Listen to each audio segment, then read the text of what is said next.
ನಿಮ್ಮ ಪಿಎಫ್ ಖಾತೆಗೆ 8.25% ಬಡ್ಡಿ ಹಣ ಬಂತ? ಬ್ಯಾಲೆನ್ಸ್ ಚೆಕ್ ಮಾಡುವುದು ಹೇಗೆ?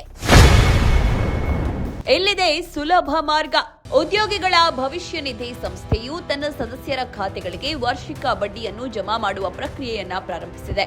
ಈಗಾಗಲೇ ಹಲವು ಚಂದಾದಾರರ ಖಾತೆಗಳಲ್ಲಿ ಬಡ್ಡಿಯ ಹಣ ಜಮೆಯಾಗಿದ್ದು, ಉಳಿದ ಸದಸ್ಯರಿಗೂ ಹಂತ ಹಂತವಾಗಿ ಹಣ ಜಮಾ ಆಗಲಿದೆ ಎಂದು ವರದಿಯಾಗಿದೆ.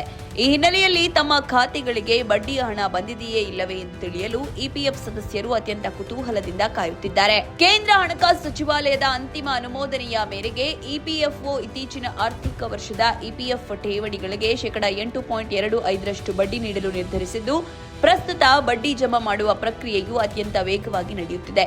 ಜುಲೈ ಮೊದಲ ವಾರದಿಂದಲೇ ಸದಸ್ಯರ ಖಾತೆಗಳಿಗೆ ಬಡ್ಡಿಯನ್ನ ಮೊತ್ತವನ್ನ ಜಮಾ ಮಾಡಲಾಗುತ್ತಿದ್ದು, ಎಲ್ಲರಿಗೂ ಏಕಕಾಲದಲ್ಲಿ ಜಮೆಯಾಗುವ ಬದಲಿಗೆ ಹಂತ ಹಂತವಾಗಿ ಖಾತೆಗಳಿಗೆ ಕಳುಹಿಸಲಾಗುತ್ತಿದೆ.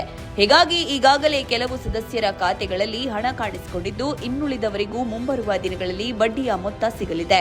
ಇಪಿಎಫ್ಒ ಲಕ್ಷಾಂತರ ಖಾತೆಗಳನ್ನ ಪರಿಶೀಲಿಸಬೇಕಿರುವುದರಿಂದ ಎಲ್ಲ ಸದಸ್ಯರ ಖಾತೆಗಳಿಗೆ ಏಕಕಾಲದಲ್ಲಿ ಬಡ್ಡಿಯನ್ನ ಜಮಾ ಮಾಡುವುದಿಲ್ಲ. ಬದಲಿಗೆ ಈ ಪ್ರಕ್ರಿಯೆಯು ಹಂತ ಹಂತವಾಗಿ ಮುಂದುವರಿಯಲಿದೆ. ಲಭ್ಯವಿರುವ ಮಾಹಿತಿಯ ಪ್ರಕಾರ ಮುಂಬರುವ 2 ವಾರಗಳಲ್ಲಿ ಈ ಪ್ರಕ್ರಿಯೆಯು ಪೂರ್ಣಗೊಳ್ಳುವ ಸಾಧ್ಯತೆ ಇದೆ. ಆದ್ದರಿಂದ ಪ್ರಸ್ತುತ ನಿಮ್ಮ ಖಾತೆಯಲ್ಲಿ ಬಡ್ಡಿಯ ಹಣ ಕಾಣಿಸದಿದ್ದರೆ ಚಿಂತಿಸುವ ಅಗತ್ಯವಿಲ್ಲ. ಸ್ವಲ್ಪ ದಿನಗಳ ನಂತರ ನೀವು ಮತ್ತೊಮ್ಮೆ ಬ್ಯಾಲೆನ್ಸ್ ಪರಿಶೀಲಿಸಿದ್ರೆ ಬಡ್ಡಿ ಜಮೆಯಾಗಿರುವ ಇತ್ತೀಚಿನ ವಿವರಗಳು ನವೀಕರಣಗೊಳ್ಳುವ ಸಾಧ್ಯತೆ ಇದೆ. ಇತ್ತೀಚಿನ ತಾಂತ್ರಿಕ ನವೀಕರಣದ ಕಾರಣದಿಂದಾಗಿ ಇಪಿಎಫ್ಒ ಆನ್ಲೈನ್ ಸೇವೆಗಳಲ್ಲಿ ಅಡಚಣೆ ಉಂಟಾಗಿದೆ. ಇದರಿಂದಾಗಿ ಅನೇಕ ಸದಸ್ಯರಿಗೆ ತಮ್ಮ ಖಾತೆಯ ಬ್ಯಾಲೆನ್ಸ್ ಪರಿಶೀಲಿಸಲು ಸಾಧ್ಯವಾಗುತ್ತಿಲ್ಲ. ವಿಶೇಷವಾಗಿ ಪಾಸ್ಬುಕ್ ಸೇವೆ ಲಭ್ಯವಿಲ್ಲದ ಕಾರಣ ತೊಂದರೆಯಾಗಿದೆ. ಆದಾಗ್ಯೂ ಬ್ಯಾಲೆನ್ಸ್ ತಿಳಿಯಲು 2 ಸುಲಭ ಪರ್ಯಾಯ ಮಾರ್ಗಗಳಿವೆ. Miss call balance. ನಿಮ್ಮ ಯುಎಎನ್ ಸಂಖ್ಯೆಗೆ ಲಿಂಕ್ ಆಗಿರುವ ಮೊಬೈಲ್ ಸಂಖ್ಯೆಯಿಂದ 99604425ಗೆ ಮಿಸ್ಡ್ ಕಾಲ್ ಮಾಡಿ. 2 ರಿಂಗ್ ಆದ ನಂತರ ಕರೆ ಸ್ವಯಂಚಾಲಿತವಾಗಿ ಕಡಿತಗೊಳ್ಳುತ್ತೆ. ಕೆಲವೇ ಕ್ಷಣಗಳಲ್ಲಿ ನಿಮ್ಮ ಪಿಎಫ್ ಬ್ಯಾಲೆನ್ಸ್, ಕೊನೆಯ ವಂತಿಗೆ ಮತ್ತು ಇತರ ವಿವರಗಳು ಎಸ್ಎಂಎಸ್ ರೂಪದಲ್ಲಿ ನಿಮಗೆ ಲಭ್ಯವಾಗುತ್ತೆ. ಎಸ್ಎಂಎಸ್ ಬ್ಯಾಲೆನ್ಸ್ ನಿಮ್ಮ ನೋಂದಾಯಿತ ಮೊಬೈಲ್ನಿಂದ ಇಪಿಎಫ್ಒ ಯುಎಎನ್ ಲ್ಯಾನ್ ಮಾದರಿಯಲ್ಲಿ ನಂಬರ್ಗೆ ಸಂದೇಶ ಕಳುಹಿಸಿ. ಇಲ್ಲಿ ಲ್ಯಾನ್ ಬದಲಿಗೆ ನಿಮ್ಮ ಭಾಷೆಯ ಕೋಡ್ ಅನ್ನು ನಮೂದಿಸಬೇಕು.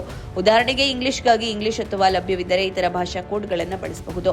ಹೀಗೆ ಸಂದೇಶ ಕಳುಹಿಸಿದ ತಕ್ಷಣ ತಮ್ಮ ಖಾತೆ ವಿವರಗಳು ಎಸ್ಎಂಎಸ್ ರೂಪದಲ್ಲಿ ನಿಮಗೆ ತಲುಪುತ್ತೆ. ಇಪಿಎಫ್ಒ ತನ್ನ ಡಿಜಿಟಲ್ ವ್ಯವಸ್ಥೆಯನ್ನ ಆಧುನೀಕರಣಗೊಳಿಸಲು ಇತ್ತೀಚೆಗೆ ದೊಡ್ಡ ಮಟ್ಟದ ಸಿಸ್ಟಮ್ ನವೀಕರಣವನ್ನು ಕೈಗೊಂಡಿತ್ತು. ಈ ಕಾರಣದಿಂದಾಗಿ ವೆಬ್ಸೈಟ್ ಮತ್ತು ಯುಎಎನ್ ಸೇವೆಗಳು ಕೆಲವು ದಿನಗಳವರೆಗೆ ಪೂರ್ಣ ಪ್ರಮಾಣದಲ್ಲಿ ಲಭ್ಯವಿರಲ್ಲ. ಪ್ರಸ್ತುತ ವೆಬ್ಸೈಟ್ ಪುನರಾರಂಭಗೊಂಡಿದ್ದರೂ ಮೆಂಬರ್ ಲಾಗಿನ್ ಮತ್ತು ಪಾಸ್ಬುಕ್ನಂತಹ ಕೆಲವು ಸೇವೆಗಳು ಇನ್ನೂ ಸಾಗುತ್ತಿವೆ. ತಾಂತ್ರಿಕ ಕೆಲಸಗಳು ಮುಗಿದಂತೆ ಉಳಿದ ಸೇವೆಗಳನ್ನು ಹಂತ ಹಂತವಾಗಿ ಲಭ್ಯವಾಗುವಂತೆ ಮಾಡಲಾಗುವುದು ಎಂದು ಇಪಿಎಫ್ಒ ತಿಳಿಸಿದೆ.